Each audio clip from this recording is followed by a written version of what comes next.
Hello, everyone. Welcome. Come walk in here. We are live. Come on in. We are live. Yeah.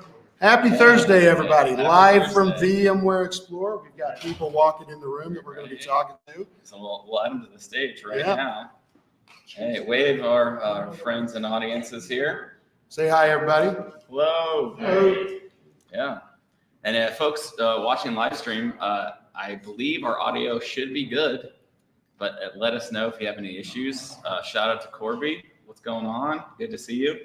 Well, so we're here. We're live in Las Vegas. Yeah. We're officially closing out Explore. Explore closed like now, but we got this room for an extra hour before they kick us out. So it's been quite a week. Thanks, Keith. Audio is good. Thank you. Shout out from Ireland. It's got to be pretty late your time. That's Keith. He's always on. Yeah. We pushed him, I think, another hour, though, didn't we? Yeah. Oh, that's true. I don't know. I'm all messed up. I don't know what time it is. Yeah. So what did you think of the conference, Nick? That's good. So much stuff to talk about. I would say one phrase I'm thinking is that Cloud Foundry is back. Cloud Foundry is absolutely back. I have talked to more customers in the last 3 days about Cloud Foundry than I think I've talked to customers in probably the last year. It's been amazing. I would say something like that too. So we both had a lot of sessions, and we were able to talk to a lot of customers. And yes, of course, Keith, it was never gone. This is true. It's very much true. But we have some folks in the audience too. And we have a mix of the Tanzu Vanguards. We have some Cloud Foundry customers. We have some friends from Tanzu here. We're just kind of hanging out here and going through our kind of digesting the show here. What do you want to start out first with? Let's start out first with Hawk's talk, right? Okay. So Hawk got up there. Hawk gave us, here's the vision that we're going forward with. Me personally, I loved it. I thought it was well focused. He did. He laid out the strategy. He's taken on public cloud. I think that much is clear. He thinks that private cloud's where it's going to go, and Tanzu platform is going to be a part of that. That includes Cloud Foundry. Yeah. I liked the talk. I walked away from it saying, okay, I get it now. Mm-hmm. And one of the things that I kind of got feedback from a lot of the people we talked to is a lot of people came up and said, we had doubts coming into the show, but all right, it's starting to gel. It's starting to mesh. I get where you're going. Yeah, I would agree too. Like I think it's a good call out, especially, with how much some of these companies are paying in public cloud, and maybe, this concept of perpetually leasing everything versus owning a good chunk of your estate is finally kind of making sense, right? So, well, it's kind of hard to argue. I mean, I think it was Dell just released a study. I think the numbers were 83% of companies that went to the cloud are coming back on-prem. Mm-hmm. Doesn't mean cloud's a bad thing. There's a lot of good use cases for cloud, but you got to use it right. And, in Hawk's direct way, and I agree with it. If you're doing a lift and shift to public cloud, you're going to pay for it. It's going to be expensive. And a lot of people don't realize that. They think it's new infrastructure, it's a new data center. And it's simply, that's really not the case. But there's good use cases, but, on-prem's where it's at. Yeah. Yeah. I love my servers every now and then. I like them home lab, like I can't stop playing with hardware. So it always works for me. The soft sounds of fans in the background. Yeah. Mm-hmm. And the blinky lights. Can't forget about the blinky lights, right? Yep. Yeah. There's nothing better about my Ubiquity rack. It's like, man, they make a really nice looking network situation. So very, very nice LCDs and then blinky lights here. I say on that question, so we got a lot of people in the audience. If you want to speak up, hey, just throw something at us, let us know. If we talk about, if y'all have got opinions on what Hawk said, jump up. Sure, go ahead. You want to introduce yourself? Can we pass him the mic just to make sure he's got the. Yeah, and then just a reminder for everyone: we're live streaming on the internet, so please be cognizant. Keep it professional. We don't want to get a cease and desist or anything from anyone. And no worries. No yeah. worries. He's mostly talking to me, guys. Yeah. He's mostly telling me to watch stuff since Right. we're. And then also for the new folks, if you're not comfortable, you don't have to share where you're from. From a corporate comms perspective, you don't just whatever you're comfortable with. Yep. That type of thing. Thanks. Mm-hmm. You might know we are somewhat not allowed to use public cloud to that extent, like many other companies can do. So I'm actually quite happy about all that going on, about that return of Cloud Foundry, or that it has never been gone of Cloud Foundry, because I'm a big fan of Cloud Foundry. It simply offers that kind of simplicity we need. We need to get all the applications into a cloud-based application to transform existing legacy applications to cloud-based applications.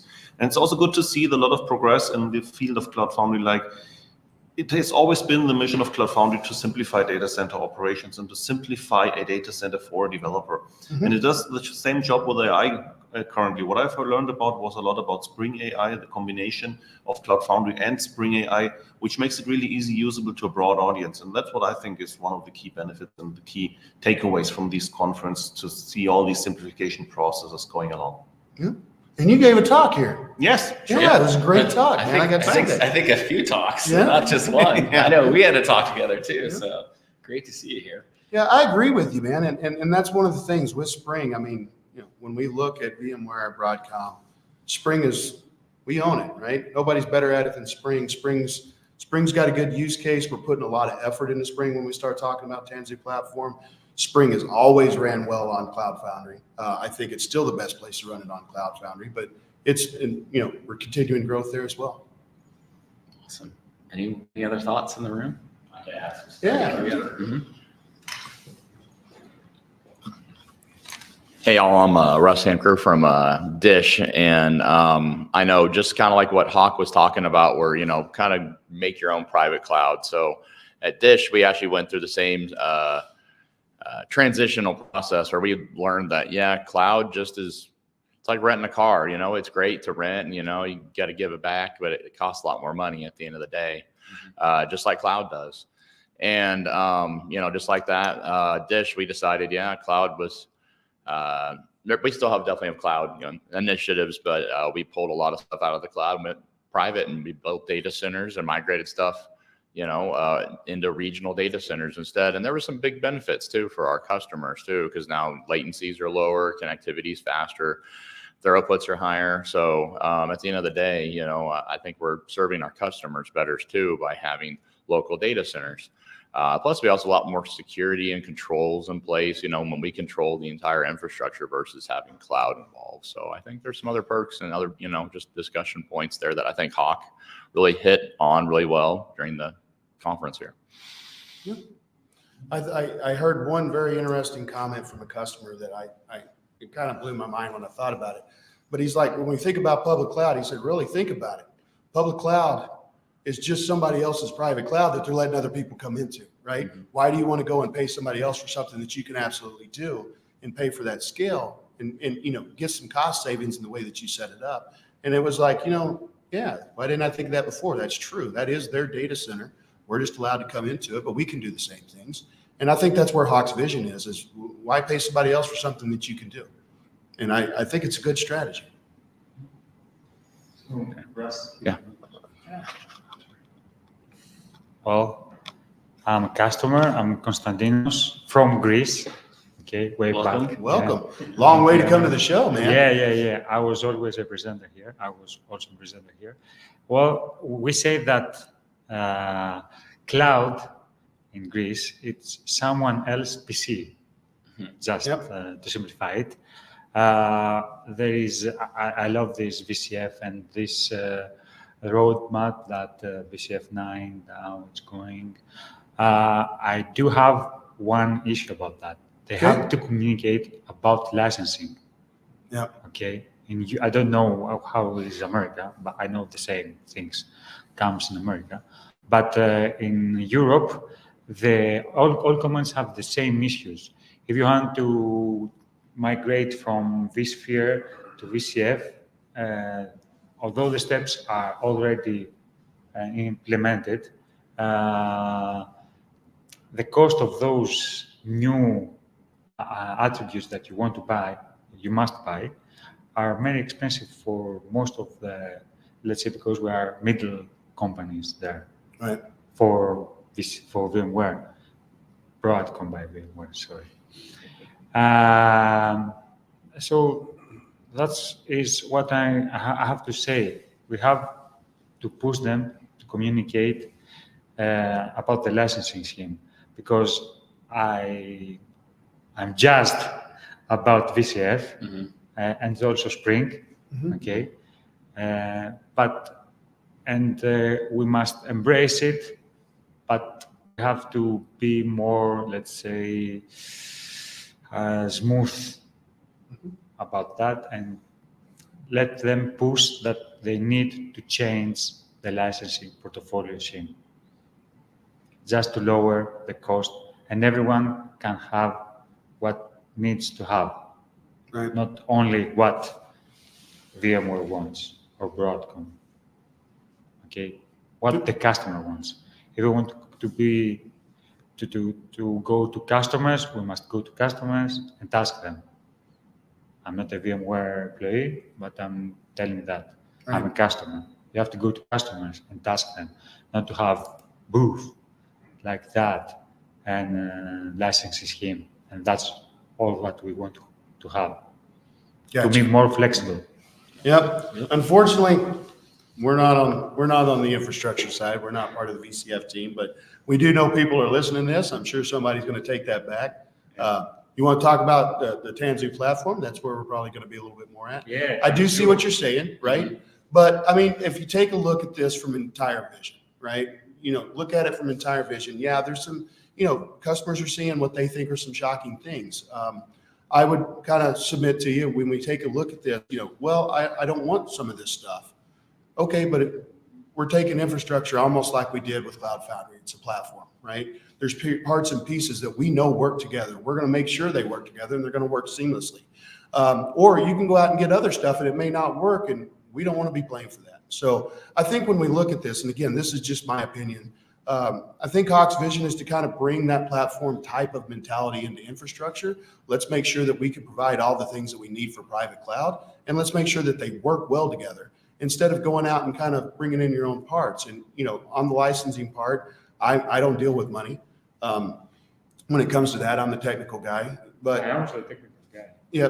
But when you look at that, right, when we start looking at the licensing, if you start taking into consideration, okay, I'm getting stuff and maybe I don't want it, but I'm probably using some version of that somewhere else. Yeah. So if I start aggregating the cost, if I use all the parts that are separate, I may end up paying more than what I'm actually paying for VCF, but you're not getting that integration. You're not getting that point that we can come in and I don't want to stop the conversation. We are Cloud Foundry Weekly. I don't want to get into, VCF as much, but we want to talk about platform. I think we can talk about platform all day long. That's where Cloud Foundry fits in. I guess one topic that comes to mind is that, so I just did a session before here, and it was a deep dive session on Gen AI and how to install it and get going from there. And I asked the audience, there's maybe about 20 or 30 people there, which is nice because it was 9 a.m. after the party. I was like, it's going to be real rough if no one shows up. And I was like, so at least there's some people there to listen, and I appreciate that.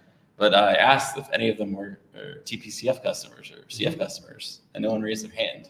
So it was a room full of new people, I guess, interested in learning about that. And they mostly, a couple, scooted out during the show, but they mostly sat there the entire time and listened. So I guess kind of showing that they're definitely driving, this marriage of Gen AI and Cloud Foundry seems to be driving more and more interest to that. Because I thought it was going to be full of some of the customers I talked to this week, and it was mostly full of new faces. So that was a very interesting thought there, and I'm glad they came out. But yeah, I'm going to add on that, man, because it was kind of eye-opening for me on the same thing. I heard a lot about Gen AI. I got a lot of questions about the tile. I know we sent them over to the booth.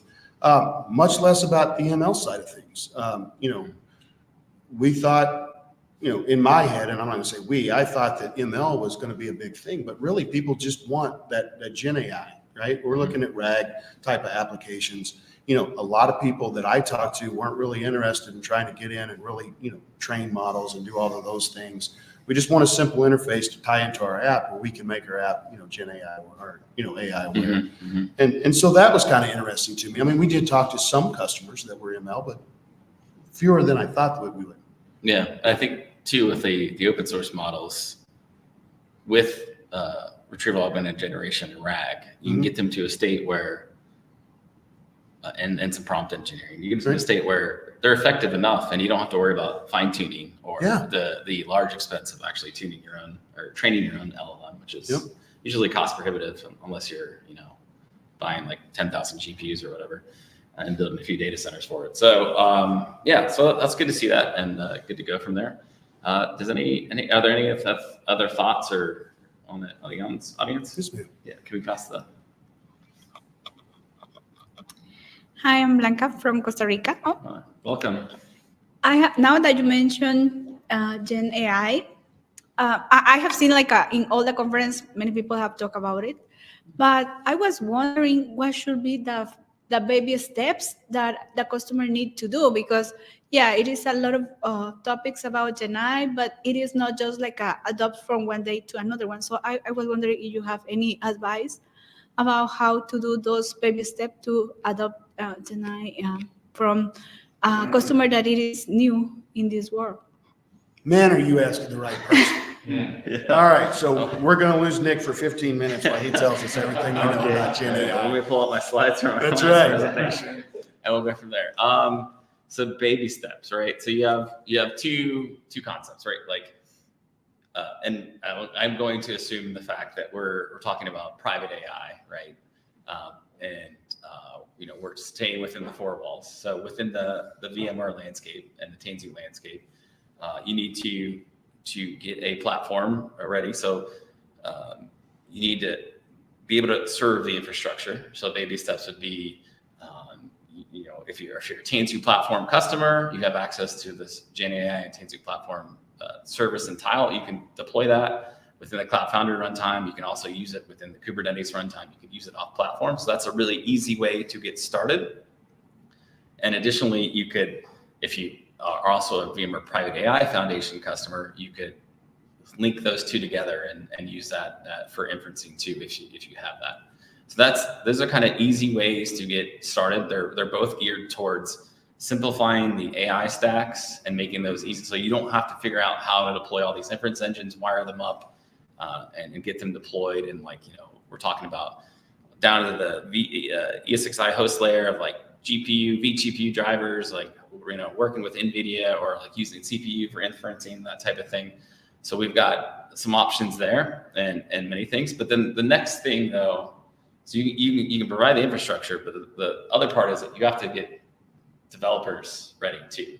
So if you have Spring developers, you can use the Spring AI to really bootstrap them. Even I did a few sessions with Deshaun this week, but you can easily take the Spring AI framework, add that to your job application, and maybe within 40 or 50 lines, start making calls to some of these models that we're hosting.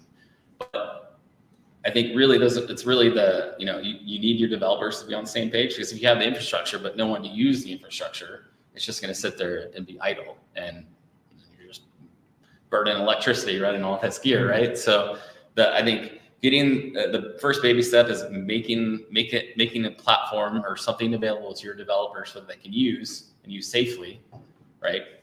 So that they're not just going out to ChatGPT or these other public models and potentially risking your company's data, because there's been multiple instances now where somebody has sent something up to one of these public models. There was a somewhat, I guess, famous or not great example of somebody was doing meeting minutes summarization and sending all their Zoom meeting notes to this service, and then having it summarize it for 6 months. Then a little bit down the road, people discovered that you can ask questions, that public model, they know what company name, You can ask all about those 6 months of meeting notes from that enterprise company. And now it's just like embedded in its training data, which is not good.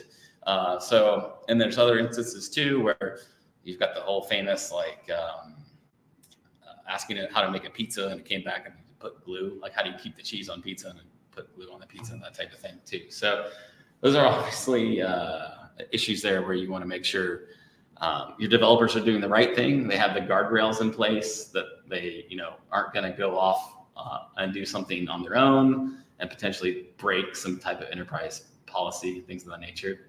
And then that's probably a good way to get started. And then you probably also, when we're talking about enterprise use cases, bring in your security team too, because I work with a lot of the beta customers on the program, and a lot of with the GenAI tile, and a lot of the conversations too is like, what models are we allowed to use? What like, do we have an AI council? Have they approved this model?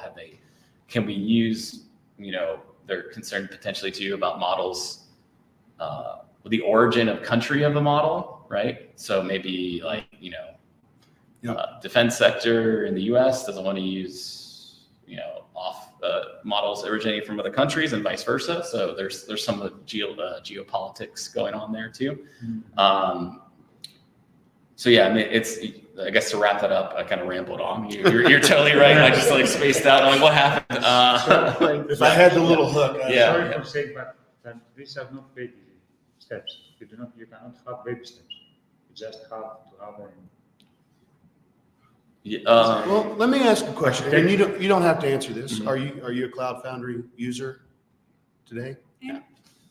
You are? All right. So, I mean, that's the first step. You got a platform, right, that enables GenAI. The platform provides a GenAI tile. So now what's the next baby step? You got to go in and start looking at some of your LLMs. What's going to work for us? What's the right thing to use, right? As far as once you get that discovered, hooking into it's a lot easier, right? Create service, and we're bound to an LLM. Now you got to start working with your developers to write the code, get everything right to work on it. But starting with a good foundation, starting with the platform's going to work. That's one of the things where Cloud Foundry, Tanzu platform for Cloud Foundry comes in.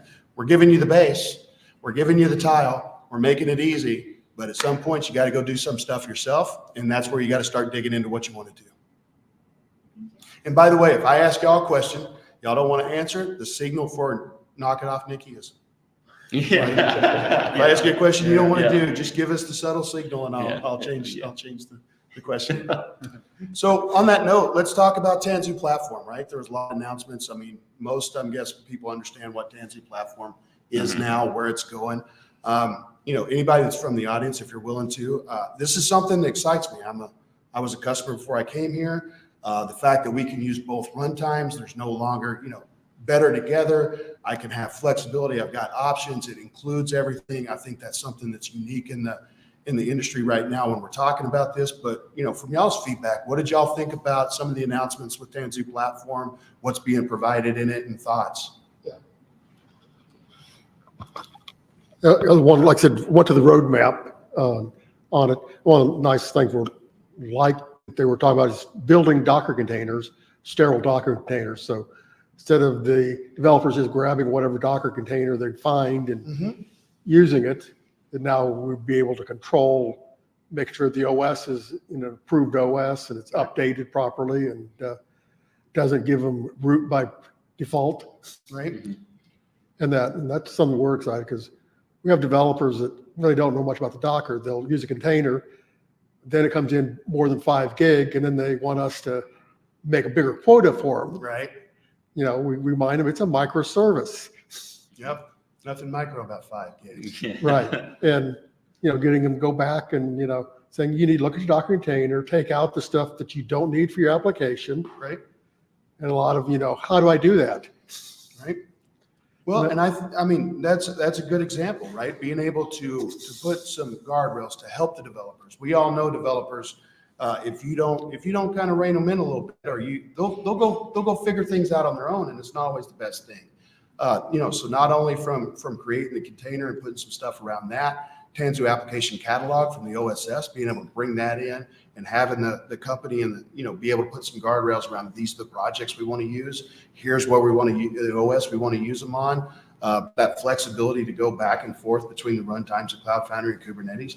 I'm excited by that. Yeah, and I hope, like I said, we can, like I said, we have containers turned on, be able to then say only containers that are done by Tanzu will allow, and then just start preventing anything external, because they got upset when we told them that they couldn't use external build packs. They only had to use the ones we furnish from Tanzu, because we know when we get those in, they're clean, nothing's been nefarious done to them, Right. and they're up and running. But, when they go and start grabbing the latest one from GitHub, it hasn't necessarily been checked and validated. And, we decide to put that in, and hopefully, like I said, same thing when we do Docker containers, we'll be able to actually tell them that, nope, you can't use any more Docker containers outside. You'll have to use the process and build them on the fly through the system. Yep. And I think that was a message that was kind of going through security, right? Secure. How do we secure our stuff? How do we secure our apps? Quick question. I think you knocked over. Were you the one that stood the sticker up? Yeah. So you sure you shouldn't be in marketing? Because that was brilliant. Yeah. Subliminal marketing and the thing there, I love TPCF. Yeah. That's awesome, Lyle. Thank you. But yeah, security was one of those things that we're running through. That's a common theme that we're taking through the platform as well. So I think you hit on it very well. I'm glad to see that that was something that you dug in on and, something that kind of got you excited. Yeah. Anybody else? Now, like I'm an old PCF. That's what we started at. Yeah. What's old is new again.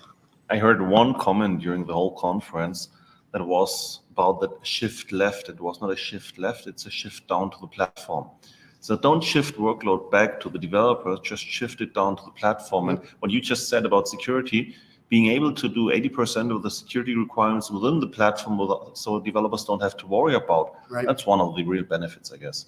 And to another extent, about the Tanzu platform thing, I think Cloud Foundry is great, but it's, sometimes more a railroad track than a paved road, because it just allows you to push certain workloads if you want to do more, and sometimes you have developer teams that are outgrown the limitations. And that's good if you have another platform besides that works quite seamlessly with the rest, and you can give them the more flexibility that they need with the cost of more complexity.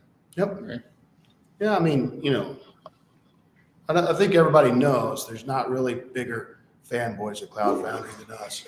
But, when we start looking, I agree with you, right? There are needs out there to do things beyond what Cloud Foundry can do.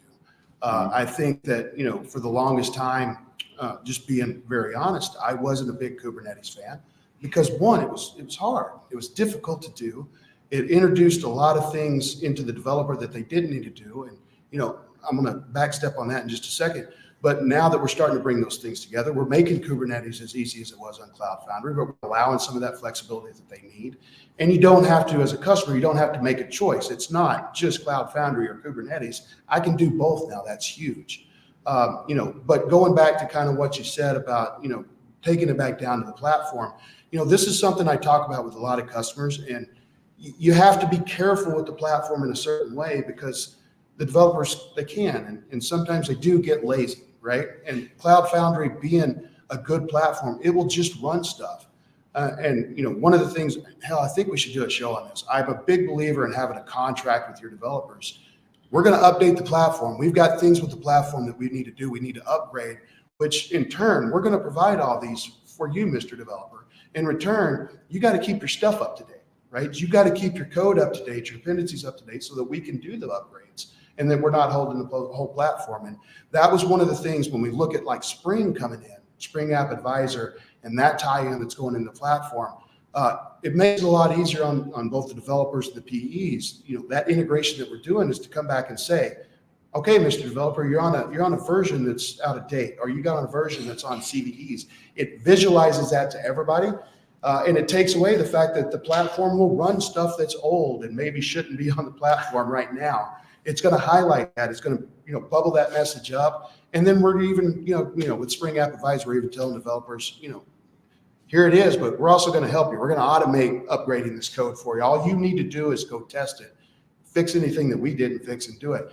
And I think that's a huge part to keeping a secure platform. I'm going to take a note on that. I think we should do Yeah. a contracts session with How to build a how contract to for your build a- developer. yeah. Right? on the platform. Yeah. I think one thing too, we haven't touched on a whole lot is with the Tanzu platform, you also get access to Tanzu data services. Yeah. Which is, I think, your apps need data, and you can't do a whole lot with an app without like a database or things of that nature too. So that's good to call out as well. Yeah. And not just database. Postgres is out there, right? Yeah. We're talking about a lot, we're talking Gen AI. We've got Postgres, we've got Rabbit. Tanzu platform is going to give you a lot of flexibility in how you do data services. And, the fact that it's included, I mean, that is something that, if customers really take a look at, that is a huge benefit in, hey, I want to put a bunch of Postgres out there. What's the best way to do that? Honestly, use the TPUs. It's going to be TP for K8s. It's going to be a good story. But likewise, Cloud Foundry with small runtime and the stuff that we're doing there, Cloud Foundry is as a DBaaS, 100% possible. Not only possible, but right now I would say almost preferred. Right. But if you want to get into some of your Snowflake databases, or you've got very customized databases, you have that flexibility to use K8s right now for that. But you're going to have to build a little bit more automation around it, right, for backups and things of that nature. Right. Sure. We've got that built into Cloud Foundry. We're working on getting that built into other things. But, again, options. There's so many things. My mind's kind of blown with where we could go. I wish this would have happened when I was a customer. Yeah. I That'd be do. nice. Yeah. Because I'm seeing tens of thousands of different ways that customers can take this stuff. Yeah. Like we did the show with Jacob a few weeks ago, to seeing some of the Tanzu like the logging. And I was like, that would have been nice. Yeah. That would have been real nice to have that multi-foundation logging and visibility within the platform itself, and not have to use external tooling. Would have been really cool. But We're gonna be those old guys sitting up on the, Yeah. when everybody's talking about how easy things are to do. I remember when you had to go to, ops man to ops man, you couldn't do everything in one thing. Yeah. Get off my lawn. I started when it was elastic runtime. That's right. 100%. Remember the DA to Diego migration? Yeah. Yep. Yeah. Any other? I don't know. I gave a lot of information I there. don't even know what just happened again. So if there's any He does it with Gen conversation- AI. I do it with platform stuff and contracts. So you get us talking, we love it. Yeah. Let's see here. Any other topics we want to cover from the audience? I just feel about getting old when talking about elastic runtime, because Yeah, that was yeah. the point when we started with Cloud Foundry. Yeah. Yep. I still judge my experience with Cloud Foundry because it predates my kids. And now my son's 9 and my daughter's 8. And so it's like, I've been doing this for a while. So yeah. Maybe a question. Mhm. Shall we focus only on Gen AI or AI and machine learning? Because Gen AI is something that help us improve our codes, improve our life as developers, infrastructures, or let's say management. But we have to take something in concept that we need AI as a whole and also machine learning Mhm. to be implemented, to be rational. Sure. So I guess I see a lot of, even my past experience, but you have the traditional ML AI team that existed before Gen AI happened, right? And they were, mostly data scientists building machine learning models to maybe it's we have a device in a store and we're counting people that walk in the door, and we're doing some algorithms to see when we need to add more people to the checkout counters, things like that, or doing heat mapping and things. But that was very you had to write extensive code and manipulate things and basically be a data scientist to achieve some type of thing, right? And that's still very much valid use cases, and there's all that, that industry's been around for quite some time. But then on the other hand, when generative AI came about and we start seeing these frameworks pop up in language, we can take a normal developer who's not a data scientist, who's a Java developer, a Python developer, and they can start doing things with AI without being a full-fledged data scientist. So I can do use a Lava model, a vision model like Lava to start doing product recognition or, chat bots or code, even just easy things too, like taking AI service and wiring up to your VS Code environment to like a private Copilot type of thing, and just like help me write better code or like do code complete, that type of thing. Like see Russ back there, like help me write some PowerShell and PowerCLI, right? Yeah, I've done it before. It's pretty awesome to have some out there to speed up your day. Yeah. So like things that's I guess how I see that. But then the marriage of the two is that you may have some organizations that are mature enough to like fine tune models, or like take some of that data and then pipe it, like make a data pipeline to say, all right, we were doing all these things with these sensors and things, now we're piping it, and then we can pipe that to a model and like have a pipeline that, like maybe some Spring Cloud data flow stuff, and then like load embeddings nightly or something like that for retrieval augmented generation on a Gen AI model too. Yep. So like, I guess I see Gen AI as human, like an easy access. Like you don't have to be a data scientist to use this type of thing. And it's easy to, like, basically anyone can use ChatGPT, right? Without knowing what's. And this is where I get excited about Gen AI. I'm not the Gen AI guy. Right? I am not a developer, but what I get excited about is the tile. If we make it easy for those guys, they don't have to do data scientists, and we allow developers to do what developers do, which is come up with ideas and code them out. I think we're going to see some very interesting things, right? Something as simple as, hey, I spent 15 or 20 minutes trying to see what my corporate travel policy was. All right, I'm going to go take all those documents. I'm going to put them in a model, and I'm going to write something so that now I just say, how much money can I spend? Nick, you did the kind of the demo. Y'all don't realize, but trying to keep our schedules for this thing was a nightmare, right? Things all over the place. So Nick wrote something that said, hey, what's my next, he fed all the data in, used Gen AI to write something to tell him where his next meeting was. Those types of things are where I think we're going to see the innovation, because we're taking that knowledge base that they have to know data science off of them and just saying, hey, here's some data, here's Gen AI, go do some really cool stuff. Mm-hmm. Yeah. I think you're going to say something? Yeah, it basically the thing that you just said. It's about creativity. The main problem with Gen AI use case or AI use case in general is having a business case for that. Mm-hmm.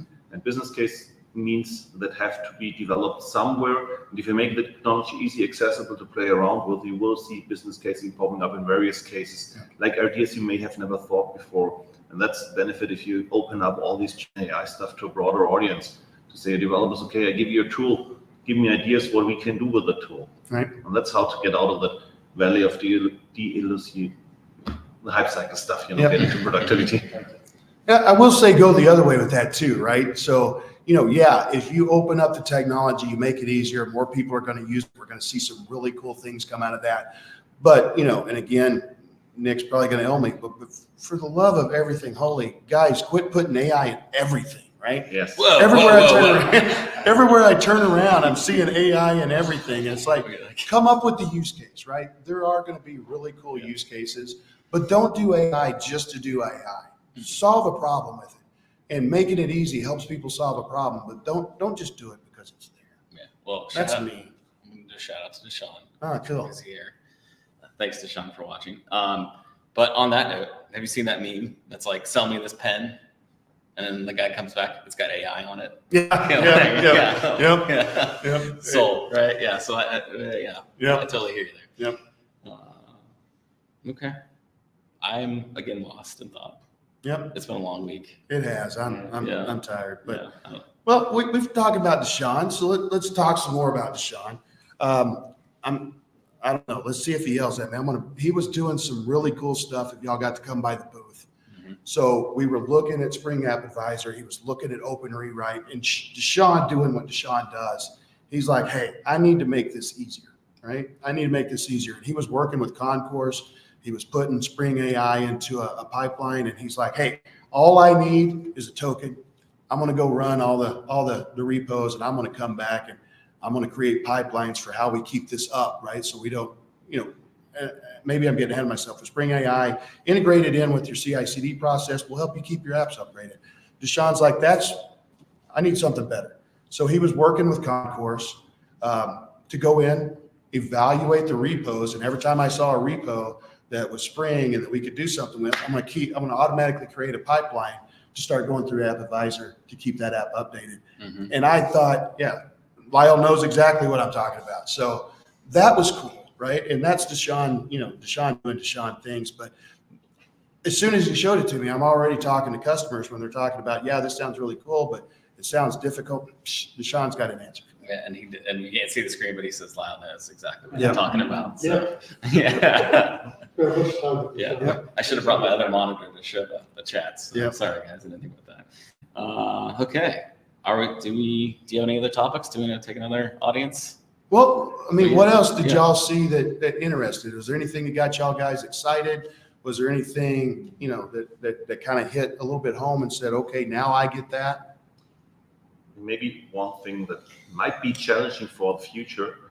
I heard a lot about the Tanzu namespaces stuff and the stuff about combining the multi-cloud Kubernetes clusters to deployment locations. And I was wondering, how will this be combined with data availability in that multi-cloud deployment regions? Because I consider data availability still a big problem in a multi-cloud environment. I'm not quite sure I understand the question, Jürgen. So you're asking, are you talking more about like the spaces and the availability the kinds of targets? spaces, the availability targets, and if I have an application that is deployed to a space and the space is spread across 4 availability targets across 4 different cloud providers, I would have the need that the data is also still there, and that's what I want to see in the future, solutions for having data in a multi-cloud environment synchronized across many different cloud providers as well. Okay. Well, first, I want to throw somebody under the bus. Let's see if he gets mad at me. So we've got Ryan Baker. So me and Ryan did a talk about, creating a public cloud. We did kind of a back and forth between TP for KH, TP for CF. Ryan's kind of the expert when it comes to that. You got any thoughts, man? Yeah, sure. So, I mean, it's a great question. It's one that comes up. So I do demos on the platform. Just keep that way a little bit so Yeah. people can see your pretty face. Yeah, thanks. So I do demos on the platform all the time, and it occasionally comes up, right? So we show this awesome demo where you deploy an application across multiple availability targets, and we bind an application. It's really easy. But then somebody will ask the question, well, what about the data? Like, how is that replicated? The short answer today is that that data is siloed within the availability target. So you're calling out a really good fact. So our strategy right now is, if you are using data, if you have a persistent service that's in spread across multiple availability targets, use something that's outside of a space. So this is where something like Tanzu Data Services would come into play, right? Because they're going to provide you that highly available data backing service, whether it's a message service or database service. But it's certainly something that we're looking at and trying to provide a solution for, and the capability to have the data replicated across those availability targets in the same easy way that you can do it today with just a Tanzu service create, Tanzu service bind, and do that.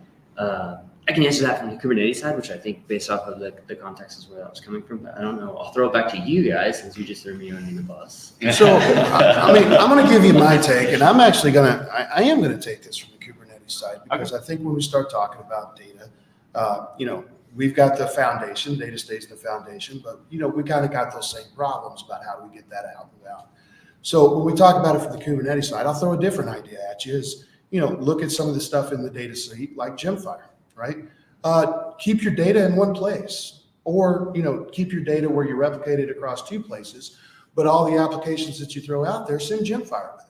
Let Gemfire do that communication back to the central point. Let it hold it. Your data is going to be a lot quicker to your application because Gemfire is doing that in grid.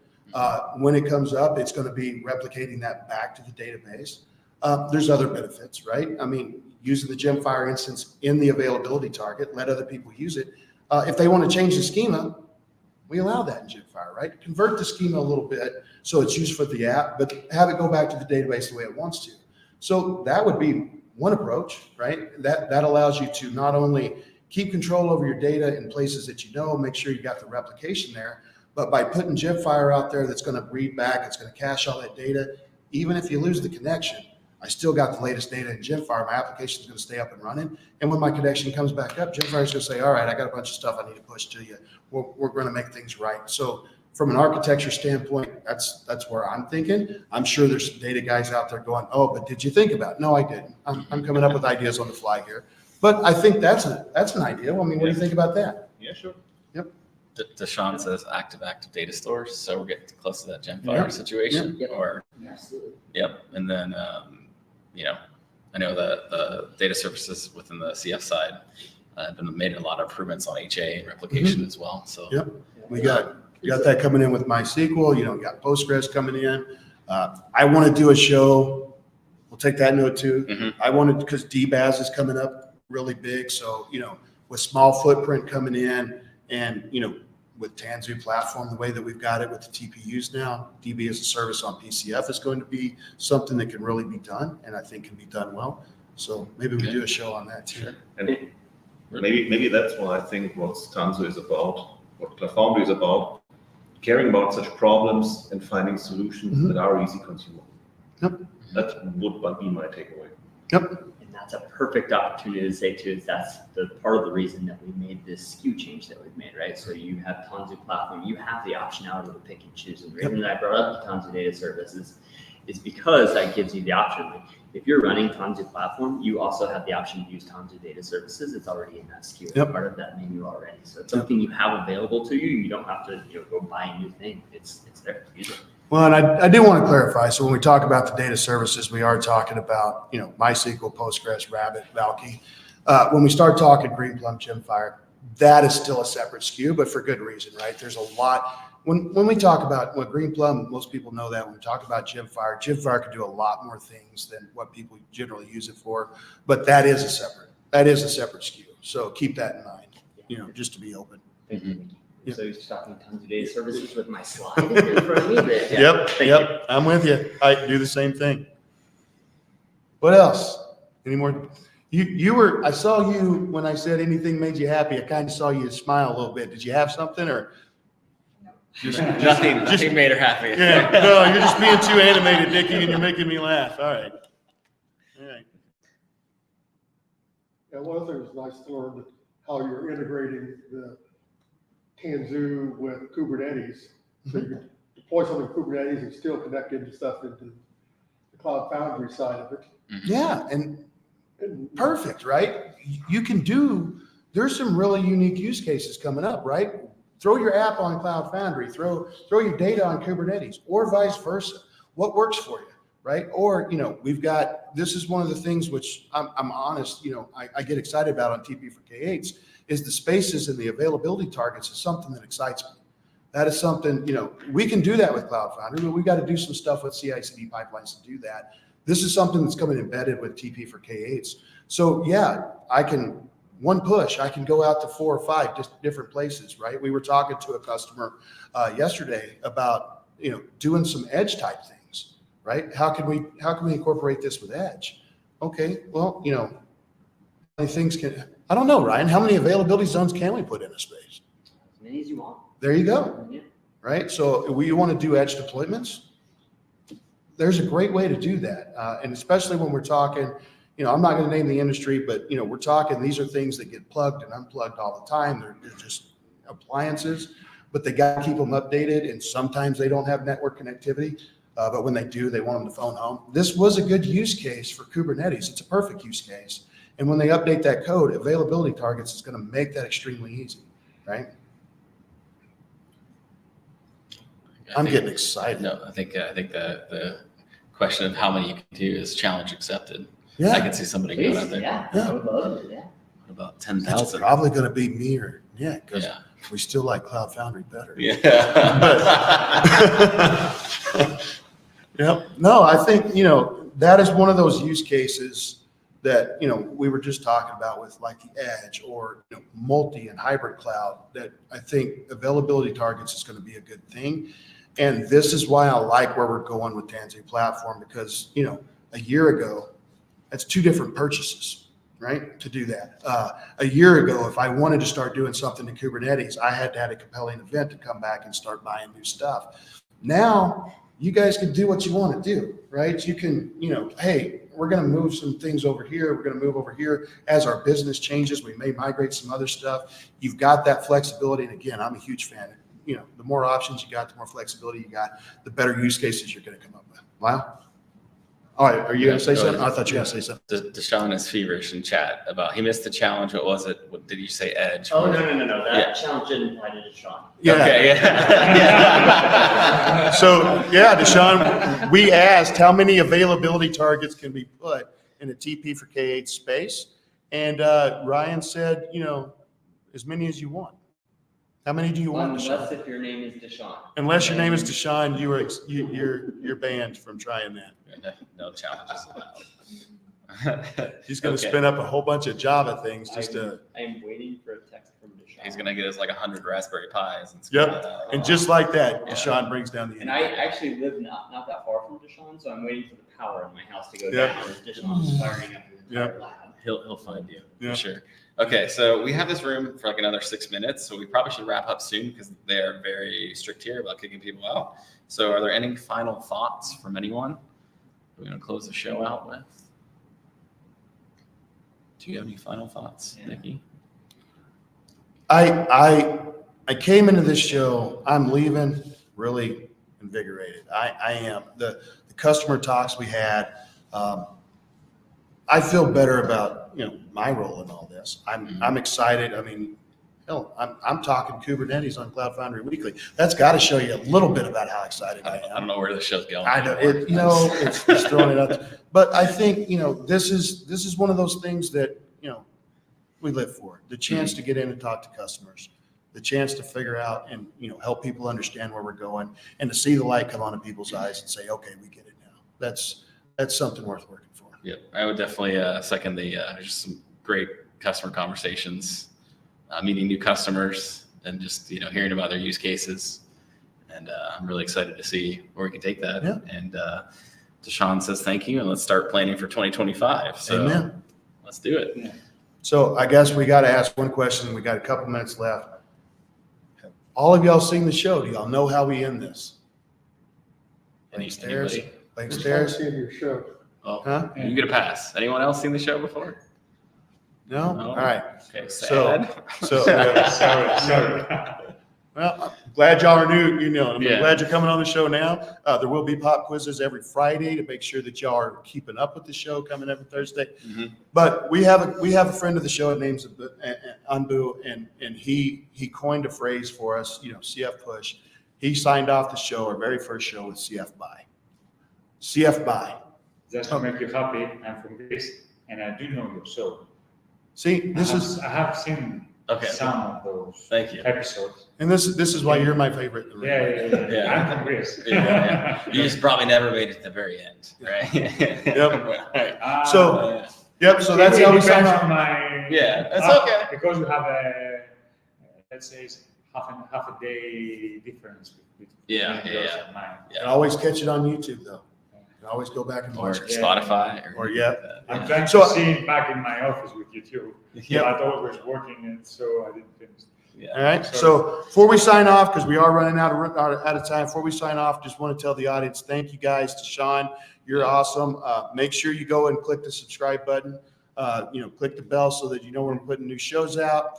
And we got cloudfoundryweekly.com. We're on Spotify, LinkedIn. We have stickers. Yep, we got stickers, which Yeah. Lyle was nice enough to subliminally put in the background of the show. That's Yeah. awesome. So, make sure you hit the subscribe button. Sorry for the song was in Greece once. Was I it? know the song. Yeah. Yeah. If you can see me, you know me. He actually called you out. Yeah. He sees you. Yep, It's- he actually it's called you out. Konstantinos. It's Yes, very easy name. Constantinos. Yes, yeah. And that's the great thing about Deshaun. You meet Deshaun for the very first time, and you've known Deshaun your whole life. Yeah, 100%. But yeah, make sure you hit the subscribe button. We'll see you guys next week. And I guess for everybody here, you want to try to help us out? We'll do 3, 2, 1, and then we'll all CF by at once. All right. In unison, maybe. All right. 3, 2, 1. See you. Bye. All right. I'm ending the stream.